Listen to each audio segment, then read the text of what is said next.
نحمده ونصلي على رسوله الكريم أما بعد فأعوذ بالله من الشيطان الرجيم بسم الله الرحمن الرحيم قال الله تبارك وتعالى في القرآن المجيد والفرقان الحميد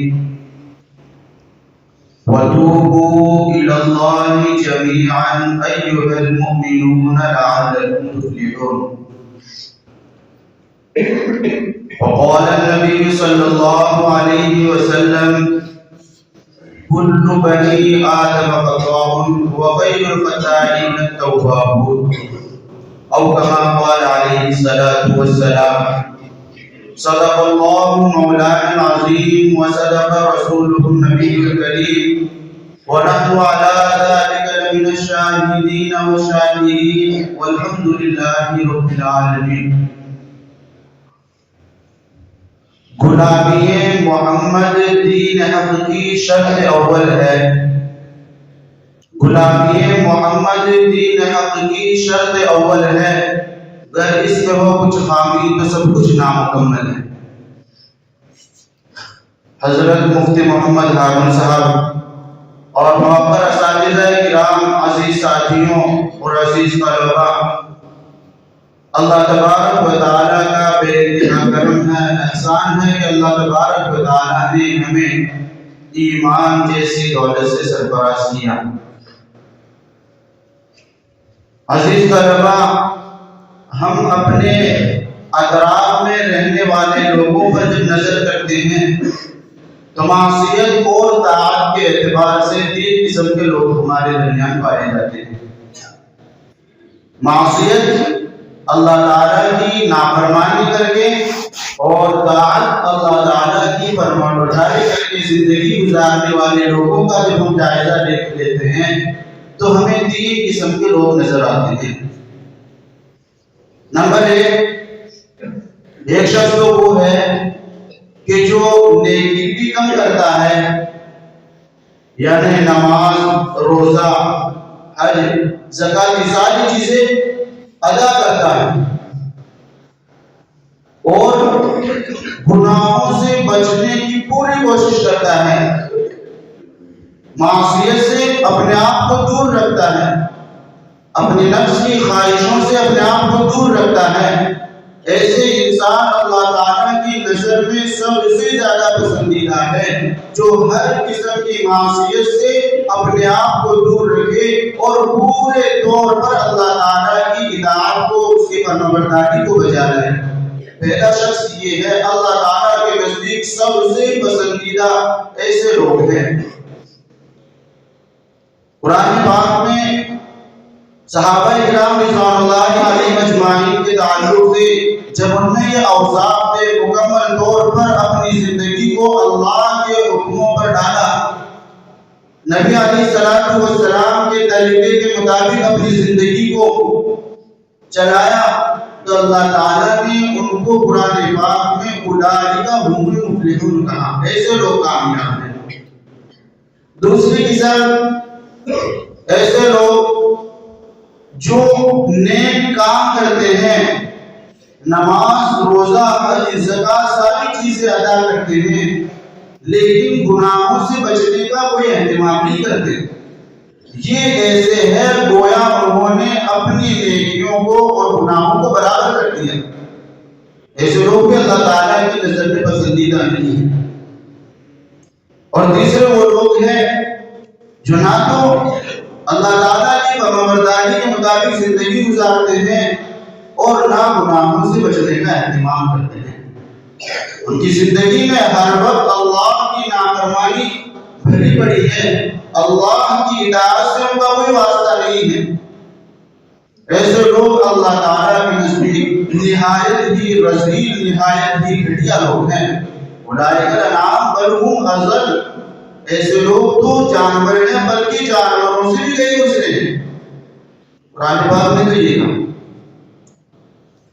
حدیث مبارکہ میں آتا ہے حضرت ابن عباس رضی اللہ عنہما سے کسی شخص نے سوال پوچھا کہ دو شخص ہیں، ایک شخص تو وہ ہے جو نیکی کم کرتا ہے اور گناہوں سے بچنے کا اہتمام بھی کم کرتا ہے۔ اور دوسرا وہ شخص ہے جو نیکی کے کام زیادہ کرتا ہے اور گناہ بھی زیادہ کرتا ہے۔ ان دونوں لوگوں میں آپ کے نزدیک کون سا شخص زیادہ محبوب ہے، کون سا آپ کو پسندیدہ ہے؟ حضرت ابن عباس رضی اللہ عنہما فرمانے لگے لا اعدل بالسلامت شیئا، کہ نیکی کرنے کے بعد گناہ سے بچ کر رہنا ایسا عمل ہے کہ اس کے برابر کوئی عمل نہیں۔ گویا اپنی نیکیوں کی حفاظت کرنا، گناہوں سے بچنا ایسا عمل ہے کہ اس سے بڑا کوئی عمل نہیں۔ حضرت ابن عباس رضی اللہ عنہما نے فرمایا۔ تو پتہ چلتا ہے اس سے کہ ہم جو نیک کام کرتے ہیں، ہم جو بھی اللہ تعالیٰ کی فرمانبرداری اور اس کے حکم کے مطابق زندگی گزارنے کا اہتمام کرتے ہیں، اگر گناہوں سے ہم بچ رہے ہیں تو ہماری نیکیاں محفوظ ہیں۔ آج ہم اللہ تعالیٰ کے حکموں کی پابندی کر رہے ہیں، نماز، روزہ، تلاوت، نوافل، صدقات، ساری چیزیں ہم اپنی زندگیوں میں لا رہے ہیں، لیکن گناہوں سے بچنے کا اہتمام نہیں۔ اس کے نتیجے میں کیا ہوتا ہے کہ جو نیکیاں ہوئی تھی وہ ساری کی ساری گناہ کے ہونے کے وجہ سے نیکیاں ختم ہوئی۔ ایسے لوگ اللہ تعالیٰ کے نزدیک پسندیدہ نہیں۔ جامع العلوم والحکم میں عمر بن عبدالعزیز رحمۃ اللہ علیہ کے تعلق سے لکھا ہے،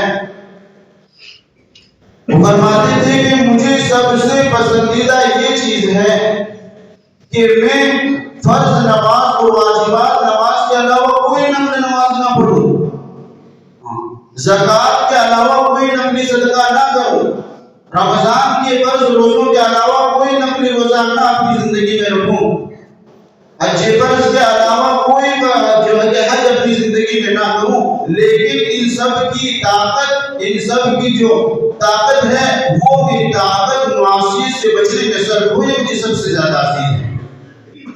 تو اتنے بڑے بڑے لوگ گناہوں سے بچنے کا اتنا اہتمام کرتے ہیں، آج ہماری کمی، ہماری لاپرواہی کہ ہم نیک کام ضرور کرتے ہیں لیکن گناہوں سے بچنے کا کوئی اہتمام نہیں۔ عوام کا تو پوچھنا ہی کیا، خواص میں بھی یہ چیز ہے کہ نیکیوں کی حفاظت ان سے نہیں ہو پاتی ہے، گناہوں سے بچنے کا کوئی خاص جو ہے ایک طریقہ ہماری زندگی میں نہیں ہے کہ گناہوں سے کیسے بچا جائے۔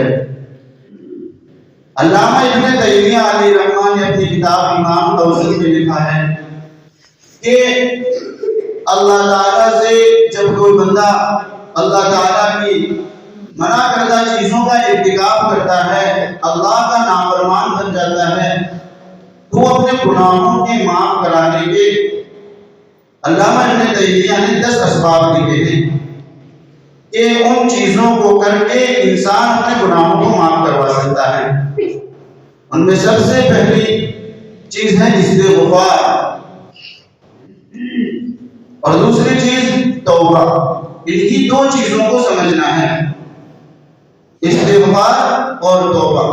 اولا سب سے پہلے ہم یہ سمجھتے ہیں کہ انسان گناہ کس کو کہتے ہیں، گناہ کس کو کہتے ہیں کہ شریعت و سنت کے خلاف کوئی کام کرنا، اس بات کو گناہ کہتے ہیں۔ شریعت مطہرہ نے ہر چیز کے لیے باؤنڈری، ایک حد اور ایک لائن بنا دی ہے، اس لائن، اس باؤنڈری اور حد سے آگے کراس کر دینا اس بات کو گناہ کہتے ہیں۔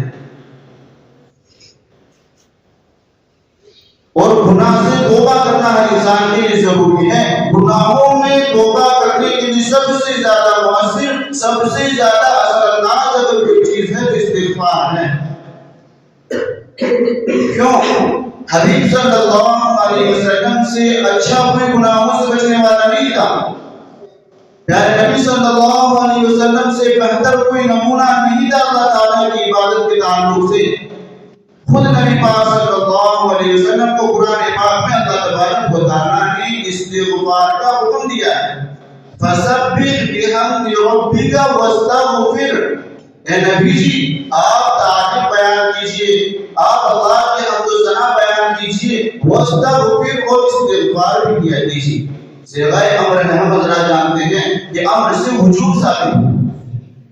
تو اللہ کے نبی صلی اللہ علیہ وسلم کو جب استغفار کا حکم ہے تو ہم اس ایک کی غالب نہیں۔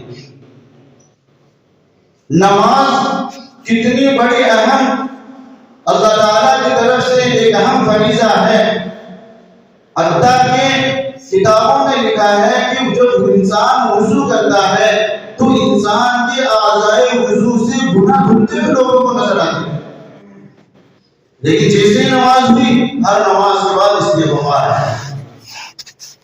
حج کتنا اہم فریضہ ہے، فضیلت میں آتا ہے حج کے بارے میں کہ جو کوئی انسان حج کرتا ہے اس کا حج مقبول اگر ہوتا ہے تو گویا وہ ایسا وہاں سے ملا ہے کہ اس کی ماں نے اس کو آج ہی جانا ہے، بالکل گناہوں سے پاک۔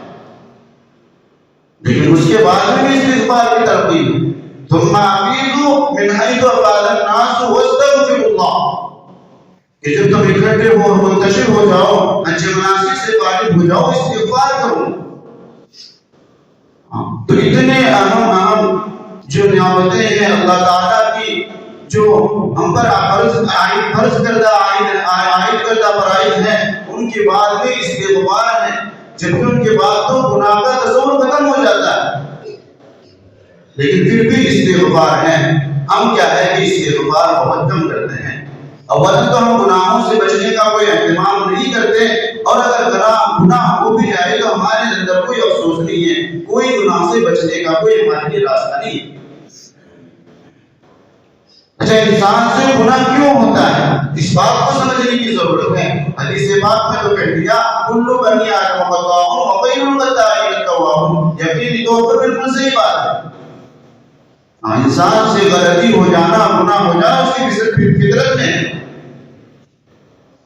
لیکن گناہوں کے بعد شرمندگی ہو جائے یہ ایک نیک انسان کی علامت ہے۔ گناہ ہم سے کیوں ہوتا ہے؟ سب سے بڑی وجہ یہ ہے کہ ہمیں مکافات عمل کا یقین ہی نہیں ہے۔ کسی بھی عمل کے بعد میں اس کا نتیجہ ہم پر آنے والا ہے، اس کا یقین ہمارے دلوں سے ختم ہو چکا ہے۔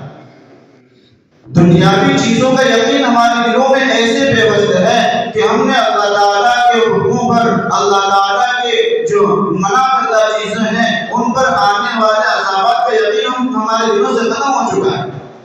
مثال کے طور پر ہم سمجھتے ہیں جیسے ایک کرنٹ کا وائر ہے، ہر ایک انسان کو معلوم ہے، بچہ ہو، بوڑھا ہو، عورت ہو، مرد ہو، بالغ نابالغ، کیسا بھی انسان ہو، جان بوجھ کر اور بھولے سے بھی کرنٹ کے وائر کو نہیں چھوتا ہے۔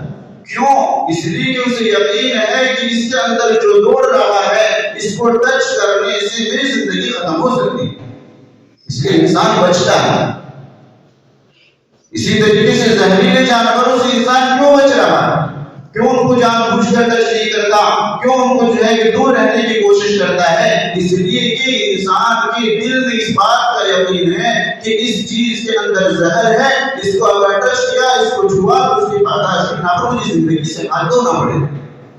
یہ تو ہے دنیاوی معاملہ، لیکن میرے پیارے بھائیوں، گناہوں کے اثرات بھی ایسے ہی مرتب ہوتے ہیں۔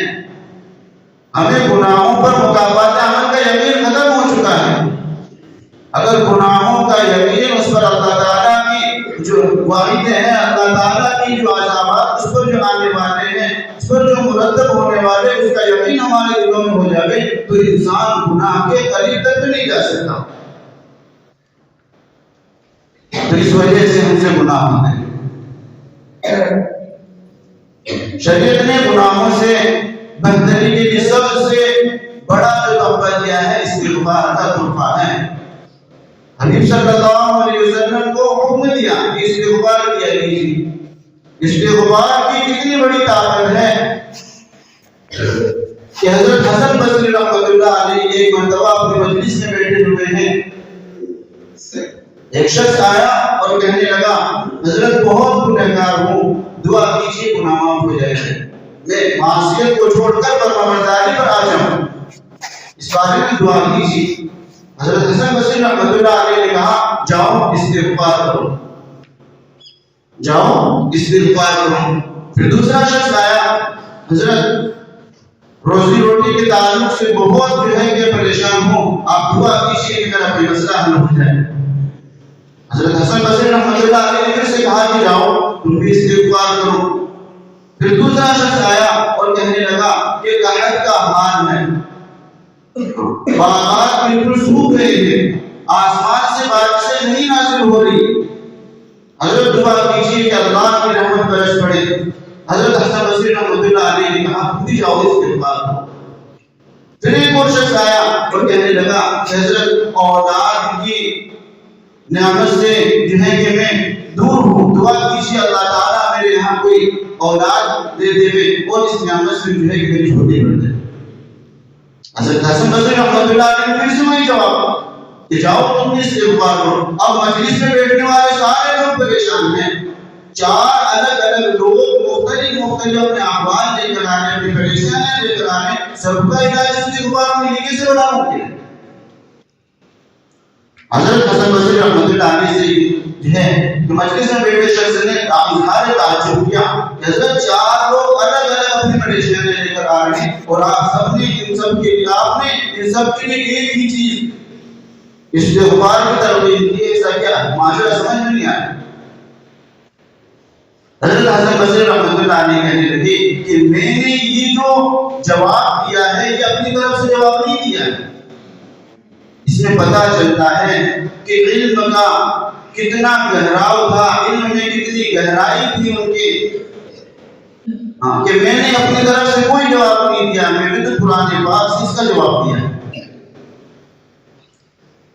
2912 بولتے ہیں سورہ نوح جب دیکھتے ہیں تو اللہ تعالیٰ نے اس میں فرمایا ہے وَقُلْتُ اسْتَغْفِرُوا رَبَّكُمْ إِنَّهُ كَانَ غَفَّارًا۔ حضرت نوح علیہ السلام نے کہا کہ تو اپنے گناہوں سے توبہ مانگو، اللہ تعالیٰ بہت بخشنے والے ہیں۔ تو پہلے شخص کا جواب ہو گیا کہ جو آیا کہ حضرت گناہ بہت ہوتے ہیں میری زندگی سے، دعا کیجیے کہ گناہ چھوٹ جائے اور میں اللہ تعالیٰ کی فرمانبرداری والی زندگی گزارنے لگوں۔ تو شخص کا جواب ہو گیا وَقُلْتُ اسْتَغْفِرُوا رَبَّكُمْ إِنَّهُ كَانَ غَفَّارًا، تم جاؤ اپنے رب سے استغفار کرو، اللہ تعالیٰ بہت بخشنے والا ہے، ہمارے گناہوں کو معاف کر دے۔ پھر دوسرا شخص جس نے کہا کہ بارش کی کمی کی وجہ سے پریشان ہوں، اسی کا جواب قرآن پاک میں ہے، آگے آیت کو ہم پڑھتے ہیں یُرْسِلِ السَّمَاءَ عَلَيْكُمْ مِدْرَارًا، استغفار کرو گے اللہ تعالیٰ کی بارشیں، اللہ تعالیٰ کی رحمتوں کا نزول تم پر ہوگا، اس کی مسلسل بارشیں تم پر جو ہے کہ اپنا رخ کرے گی۔ یُرْسِلِ السَّمَاءَ عَلَيْكُمْ مِدْرَارًا، دوسرے شخص کا جواب ہوگا وَيُمْدِدْكُمْ بِأَمْوَالٍ وَبَنِينَ، جو شخص قرضے کو لے کر پریشان حال تھا، جو شخص اولاد کی نعمت سے پریشان حال تھا، ان دونوں کا جواب اس میں ہوگا وَيُمْدِدْكُمْ، اللہ تعالیٰ تمہاری مدد کرے گا، بِأَمْوَالٍ وَبَنِينَ، مال کے ذریعے اور اولاد اور بیٹوں کے ذریعے تمہاری مدد کرے گا۔ تو سارے کے سارے لوگوں کا جواب قرآن پاک سے حضرت حسن بصری رحمۃ اللہ علیہ نے دے دیا۔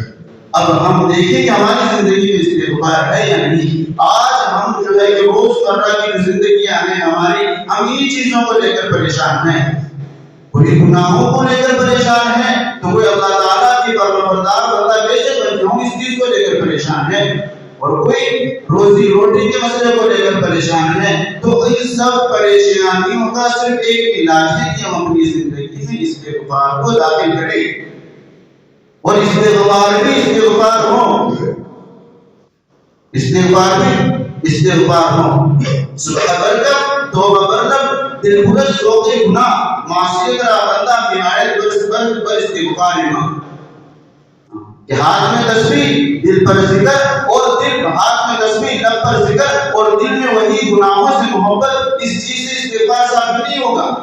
ایسے استغفار پر تو خود گناہ بھی ہم پر ہنستا ہے، ایسے استغفار تو خود گناہ بھی ہم پر ہنستا ہے۔ حضرت رابعہ بصری علیہ رحمہ فرمایا کرتی تھی کہ استغفار نہ یحتاج الا استغفار، کہ ہمارا استغفار تو ایسا ہے کہ اس استغفار پر بھی استغفار کی ضرورت ہے۔ تو استغفار کہتے ہیں اپنے گزری ہوئی گناہوں پر ڈیپینڈنس کو، یعنی احساس کو کہ میں نے جو گناہ کیے ہیں، مجھ سے جو برائی سرزد ہوئی ہے، اللہ تعالیٰ اس برائی پر مجھے احساس ہے، آپ مجھے اسے معاف فرما دیجیے۔ شریعت نے کہا الندم توبہ، توبہ ہی تو ندامت ہے، ندامت ہی تو توبہ ہے۔ جس کسی کو ندامت ہوگی، پشیمانی ہو گئی، شرمندگی محسوس ہوگی اپنے کی عمل پر، گویا اس نے توبہ ہوئی، اور اس توبہ کو مکمل درجے تک پہنچانے کے لیے استغفار ہے۔ پہلی بات، استغفار ہم اپنی زندگی میں داخل کریں، روزانہ 100 مرتبہ، یہ جتنا ہم سے ہو سکے، نہیں تو آخر یہ ہے کہ روزانہ ہم سے 100 مرتبہ استغفار کی تسبیح ہو۔ دوسری چیز توبہ، استغفار اور توبہ دونوں قریب قریب ہیں، ان میں لائن آف ڈیمارکیشن نہیں ہے، ان میں لائن آف ڈیمارکیشن ڈالنا بہت ڈیفیکلٹ ہے، بہت مشکل ہے۔ علماء نے کہا کہ توبہ استغفار کو کہتے ہیں کہ اپنے پاس کو یا اپنے گزرے ہوئے وقت کو لے کر کسی چیز پر شرمندگی محسوس کر لینا، یہ استغفار ہے۔ اور توبہ اس چیز کو کہتے ہیں کہ آئندہ آنے والی زندگی میں کسی کام کے کمٹ نہ کرنے کے کمٹمنٹ کو استغفار کہتے ہیں، وہ توبہ کہتے ہیں۔ التوبہ اصل جازم ہے، توبہ اصل جازم ہے، پکا ارادہ کر لینا کہ آج کے بعد میری زندگی سے اللہ کی نافرمانی نہیں ہوگی، اس بات کو توبہ کہتے ہیں۔ تو دونوں قریب قریب معنی ہے، اور توبہ کا حکم بھی اللہ تعالیٰ نے قرآن میں دیا ہے، وَتُوبُوا إِلَى اللَّهِ جَمِيعًا، تمام کے تمام لوگ توبہ کرو، کافر کے لیے بھی، ایمان والے کے لیے بھی، اور جو مکمل طور پر نیک بن کر جو زندگی گزارا اس کے لیے بھی توبہ کرو۔ اب آپ یہ سمجھو گے کہ نیک کے آدمی کے لیے توبہ کیسے؟ کافر سے توبہ اس لیے ہے کہ وہ اپنے کفر سے توبہ کرے، اللہ تعالیٰ کی معرفت کو پہچانے اور سچا ایمان والا بن کر زندگی گزارے، وہ کفر سے توبہ کرے، اس کے لیے توبہ ہے۔ اور مومن بندے کے لیے توبہ کہ اس سے ہو جانے والے معصیات سے وہ توبہ کرے، گناہوں سے وہ توبہ کرے۔ اور تیسرا شخص کہ جو نیک ہو، اس سے گناہ ہوتے ہی نہیں، جو کہے گا اس سے گناہ نہیں ہوتے، ان کے لیے بھی توبہ ضروری ہے۔ سب سے اچھا انسان، سب سے بہترین نمونہ اگر کوئی زندگی میں ہے، اگر کوئی دنیا میں ہے، تو پیارے حبیب صلی اللہ علیہ وسلم سے بہتر کوئی نہیں۔ حبیب صلی اللہ علیہ وسلم سے بہتر کوئی نہیں ہے۔ نبی صلی اللہ علیہ وسلم نے فرمایا ما عبدناک حق عبادتی، اے پیارے رب، ہم نے آپ کی جیسے عبادت کرنی چاہیے تھی اس عبادت کا حق ہم نے ادا نہیں کیا، اس بات پر خود استغفار کریں۔ تو جو نیک بندہ ہے وہ اپنے اعمال میں سستی، لاپرواہی، ان چیزوں سے توبہ کرے اور اللہ کا نیک بننے کی کوشش کرے۔ تو ہر ایک انسان کے لیے توبہ کرنی ضروری ہے۔ اللہ تعالیٰ نے 3 طرح کی مخلوق پیدا کی، فرشتے، انسان اور جانور۔ جانوروں سے اللہ تعالیٰ نے کوئی عبادت کا مطالبہ نہیں کیا، وہ تو انسان کی خدمت کے لیے ہیں۔ اور فرشتے نہ تو اللہ تعالیٰ کی نافرمانی کرتے ہی نہیں، لا یعصون اللہ ما امرهم ویفعلون ما یؤمرون، کہ وہ اللہ تعالیٰ کی حکموں کی بالکل پابندی کرتے ہیں اور اللہ تعالیٰ کی نافرمانی کا تصور ان میں ہے ہی۔ گویا ان کی جو ہے کہ پیدائش کا مادہ اللہ تعالیٰ نے نور سے کیا ہے، ان میں جو ہے کہ نور ہے، نورانی صفات ہے، گناہوں کا کوئی تصور نہیں ان میں۔ ایک انسان ہے جس کے ساتھ گناہ بھی لگا ہوا ہے اور اس کے ساتھ نیکی کا مادہ بھی لگا ہوا ہے۔ انسان اگر گناہوں کی طرف راغب ہو کر اپنی زندگی کو گناہوں کے دلدل میں ڈھکیل دے اور وہ اللہ تعالیٰ کی نظر میں اتنا برا اور سب سے معیوب سمجھا جاتا ہے، شاعر کیا ہی خوب کہتا ہے، ہنسی آتی ہے مجھے حسرت انسان پر، کالے بدخود کرے اور لعنت کرے شیطان پر۔ انسان جب گناہوں کے دلدل میں دھستا ہے تو پھر اس کو شیطان کی ضرورت نہیں ہوتی، اس کا نفس ہی اس کو کافر ہوتا ہے برائی کو رکانے کے لیے اللہ تعالیٰ کی نافرمانی والے راستے پر چلانے کے لیے. پھر وہ لاکھ دلیل دیتے کہ شیطان ہمارا بڑا دشمن ہے. نہیں، تمہاری حسرت نے، تمہاری نفس نے اور تمہاری خواہشوں نے جو ہے کہ تمہیں راستہ دکھا دیا. یہ تو ہے اس شخص کا حال جو برائی کی طرف اپنی زندگی کو دھکیل دے، اور اگر وہی شخص نیکی کی طرف اپنی زندگی کو لے جائے، اللہ تعالیٰ کی فرمانبرداری کی طرف اگر لے جائے، تو یہی شخص فرشتوں سے بھی اعلیٰ اور بلندر ہو جاتا ہے.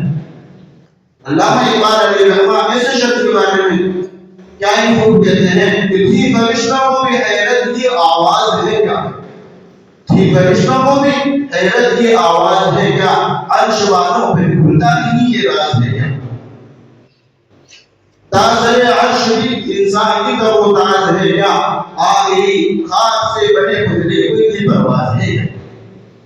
انسان نے نیکی کا راستہ اختیار کیا جو نور سے بنی مخلوق تھی، ہم کو تعجب ہو رہا کہ انسان کے پاس ایسا کون سا راز ہے، ایسی کون سی آواز ہے کہ جس پر عمل کرتی یہ ہم سے بلند اور ہم سے اونچا ہو گیا. اللہ تعالیٰ کی فرمانبرداری گناہوں سے بچ کر اتنا اثر ڈالتی ہے کہ وہ فرشتوں سے بھی اعلیٰ اور بلند انسان کو بنا دیتی ہے.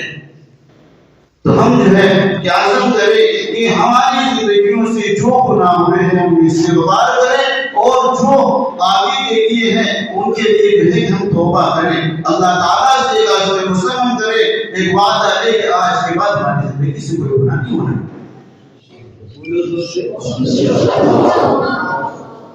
اخیر میں ایک واقعہ بتا کر جو ہے کہ بات کو ختم کرتا ہوں. توبہ کا عجیب واقعہ ہے. علامہ بشر حافظ علیہ الرحمہ، ہم نے نام بارہا سنا ہے، بہت اللہ کے ایک اور جو ہے کہ بڑے بندے تھے. ان کی زندگی کیسے گزری؟ ابتدائی زندگی میں اللہ تعالیٰ کے نافرمان تھے، ہر قسم کی برائی ان کی زندگی میں موجود تھی.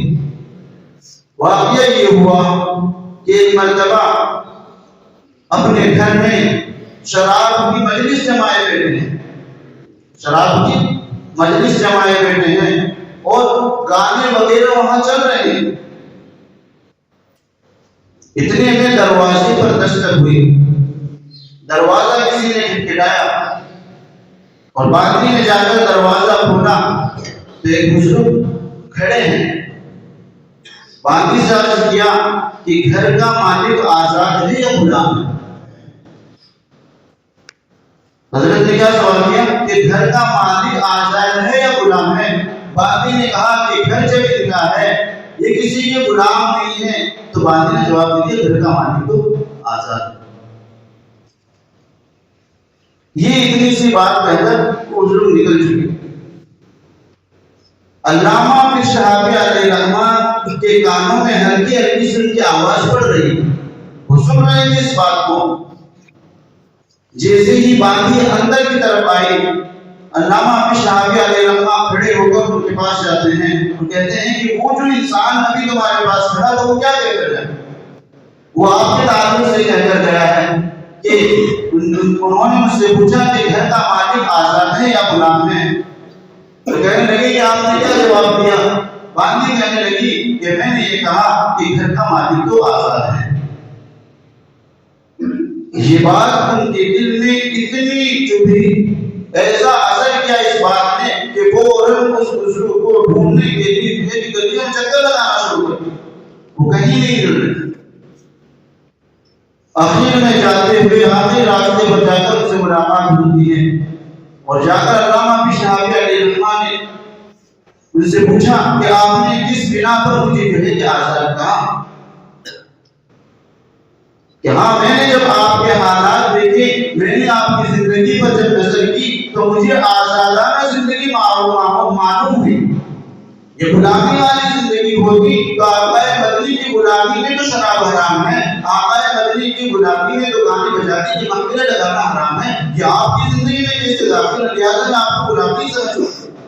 آپ تو آزاد ہیں. غلامی والے آثار آپ کی زندگی میں نہیں ہیں.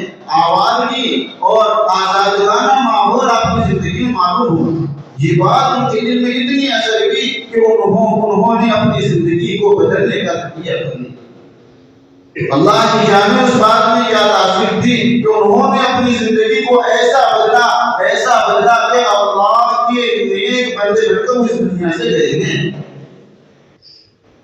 اللہ کے نیک بندے بن کر اس دنیا سے گئے ہیں. ان کے انتقال کے بعد علماء نے لکھا ہے کتابوں میں کہ فجر کی نماز کے بعد ان کا جنازہ نکلا ہے اور قبرستان میں جو آخری شخص پہنچ رہا تھا وہ عشاء کا وقت تھا.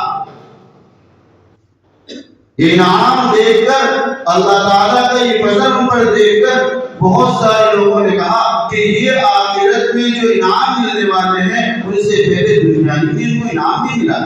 آخرت کا انعام تو الگ ہے. کتابوں میں یہاں تک لکھا ہے کہ ان کی انتقال پر ان کے گھر کے جنات بھی روئے تھے. علامہ بشر حافی کیوں کہتے ہیں ان کو؟ حافی اس لیے کہتے ہیں کہ جب وہ اپنے گھر سے نکل کر ان مشرک کی تلاش کرتے ہیں ان کے پیروں میں چپل نہیں تھی. اور حافی عربی زبان کا لفظ ہے اور اس کا مطلب یہ ہوتا ہے کہ بنا چپل والا نہیں یہ پیر والا. تو ان کا یہ واقعہ ان کے زندگی کا یہ اہم ترین واقعہ حافی ان کا لقب ہی بن کر رہ گیا. یہاں تک لوگوں نے لکھا ہے کہ ان کی زندگی میں جب وہ کسی راستے سے چلتے تھے تو اس راستے میں جانور بھی پیشاب اور پاخانہ کرنے سے کتراتے تھے. علامہ بشر حافی اس راستے سے گزرنے والے ہیں ان کے پیروں میں چپل نہیں ہوتی, ان کے پیر جو ہے نکلتے ہوں. اللہ تعالیٰ کے نیک بندوں کی یہ حالات ہے. ایسے نیک بندے بننے کی ہم بھی کوشش کریں. اللہ تعالیٰ جو ہے کہ عمل کی توفیق عطا فرمائے. وآخر دعوانا الحمدللہ رب العالمین.